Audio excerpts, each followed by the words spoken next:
તમારે તમારા diabetes reversal માટે શા માટે ઇઝીક્યોર જ સિલેક્ટ કરવું જોઈએ? તો આજે આપણે એ અંગે વાત કરીશું કે ઇઝીક્યોર કઈ પ્રોસેસ પર કઈ ટ્રીટમેન્ટ સાથે અમારી જે 5-fold ટ્રીટમેન્ટ છે એમાં અમે કઈ કઈ વસ્તુઓને ઇન્ક્લુડ કરીએ છીએ એના વિશે આપણે વાત કરીશું. તો સૌથી પહેલા તો હું એ જણાવીશ કે ડાયાબિટીસ થવાનું કોઈ એક કારણ નથી હોતું, મલ્ટિપલ રીઝનથી તમને ડાયાબિટીસ થતું હોય છે.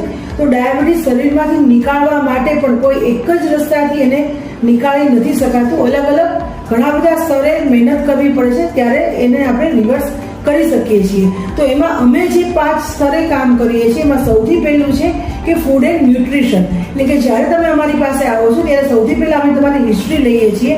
તમારા શરીરની પ્રકૃતિ કઈ છે, તમારું બોડી ટેન્ડન્સી શું છે, તમારા લાઈફસ્ટાઈલ શું છે, એને આધારે અમે તમને એક કસ્ટમાઇઝ ફૂડ એન્ડ ન્યુટ્રિશનનું એક સજેશન આપીએ છીએ, એક ડાયટ આપીએ છીએ.